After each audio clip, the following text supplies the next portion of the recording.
गरीब आदमी को कर्ज की जरूरत पड़ गई, 1000 दिनार चाहिए। मैं कह चुका हूं कि दिरहम चांदी का होता था, दिनार सोने का। अब 1000 दिनार लेना है। तो जिस बंदे से उसने कहा, अगरचे वो नेक बंदा था, उसने कहा यार 1000 दिनार दे दो। तो कहने लगा कोई गवाह है तेरे पास? वो कहने लगा गरीबों का गवाह कौन होता है?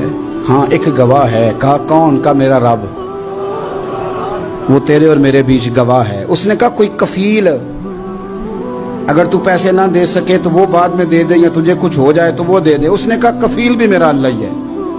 मेरे पास अगर है तो रब करीम का नाम है, अगर एतमाद कर सकता है तो कर ले। बंदा नेक था, उसने कहा रब के नाम पे, रब की किफालत पे, अल्लाह को गवाह बना के मैं तैयार हूं तुझे 1000 देने की। उसने 1000 दिनार दे दिया। वक्त वापसी का तय हो गया। वो चला गया पैसे लेके। उसने पूरी मेहनत की कि मैंने वक्त पे पैसे लौटाने, पूरी मेहनत भी कर ली, अल्लाह ने मदद भी कर दी, पैसे भी उस तारीख को उसे मिल गए। बाद लोगों का तो लौटाने का दिल ही नहीं ना होता। फरमाया हदीस पाक में कि तू लौटाने का इरादा कर, रब तेरी मदद भी फरमाएगा। लेकिन यहाँ बहुत सारे लोग कहते हैं खैर है, इरादा ही नहीं। तो फिर जिस तरह का बंदे का गुमान हो, रब भी उसी तरह का मामला फरमाता है।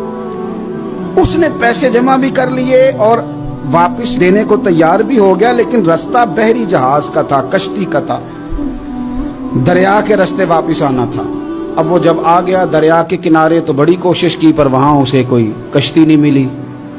वक्त पे पैसे लौटाने हैं, सफर करना है, अब सवारी मुयस्सर नहीं है। सोच सोच के परेशान था कि मैंने तो अल्लाह के नाम पे लिए। अचानक दिल में एक तजवीज आई। उसने एक लकड़ी ली, लकड़ी को अंदर से खोला, 1000 दिनार उसमें भरा। बुखारी पढ़ रहा हूँ, और साथ एक खत भी लिखा कि यार मैं पैसे पहुंचाना चाहता था पर मुझे कोई चीज नहीं मिली दरिया के उस पार आने, अल्लाह के नाम पर तेरी तरफ रवाना कर रहा हूँ। और ये कह के वो लकड़ी दरिया में रख दी। वो लकड़ी डूब गई है, वापस आ गया। वो जिसने पैसे लेने थे वो ऐन मुकर्ररा वक्त पर दरिया किनारे आया। सुबह से सरे शाम तक उसने इंतजार किया। दिल ढलने लगा तो दिल में ख्याल आ गया कि यार नहीं, उसने देने ही नहीं, झूठा वादा कर गया, पहुंचा ही नहीं वक्त पे। अब जब वापस लौटने लगा तो अचानक दरिया में एक लकड़ी तैरती हुई दिखाई दी। कहने लगा ले जाता हूं, शाम को रोटियां पकाने के काम आएगी, ईंधन बना के जला लूंगा, हंडिया पक जाएगी। लकड़ी उठा के जलाने के लिए घर लाया। गुमान था कि वो नहीं आया वादा करके, अल्लाह को कफील और वकील बना के और गवाह बना के फिर भी नहीं आया। लकड़ी लेके घर गया, बुखारी है, और जब उसको चीरा ना कि मैं इसकी आग जलाऊंगा, खोला तो अंदर से 1000 दिनार भी निकल आया, खत भी निकल आया। अब जरा समझना, उसके दिल में बात किसने डाली कि तू लकड़ी में पैसे डाल दे?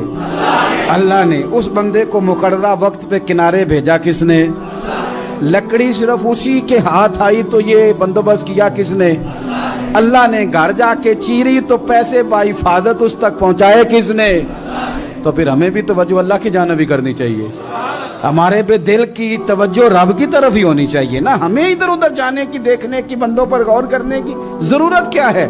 वो पैसे पहुंच गए, ये वहां अपनी जगह पे परेशान था। इसने 1000 दिनार और जमा किया। फिर दोबारा एक दिन दरिया किनारे आया, कश्ती मिल गई, बैठ के अपने उस भाई के पास आया। कहने लगा देखना मुझ पर बदगुमान ना होना, पैसे उस तारीख को भी जमा कर लिए थे। दरिया पे आया था पर कश्ती नहीं मिली थी। फिर मैंने ना लकड़ी में डाल के, खत डाल के तेरी तरफ भेज भी दिए थे, लेकिन आज मैं फिर लेके आ गया हूं। वो कहने लगा खुश हो जा, जिस रब को तूने मेरा और अपना गवाह बनाया था उस रब ने मेरे तक पहुंचा भी दिए हैं। जब लोग अल्लाह को गवाह बनाते हैं, रब की जानिब अपनी तवज्जो करते हैं, अपनी चाहतों, ख्वाहिशात और अपनी सारी चिट्ठियां अपने रब करीम की रहमत की तरफ रवाना करते हैं, फिर अल्लाह अपने बंदों को मायूस नहीं करता। अल्लाह अपने बंदों को नवाज देता है।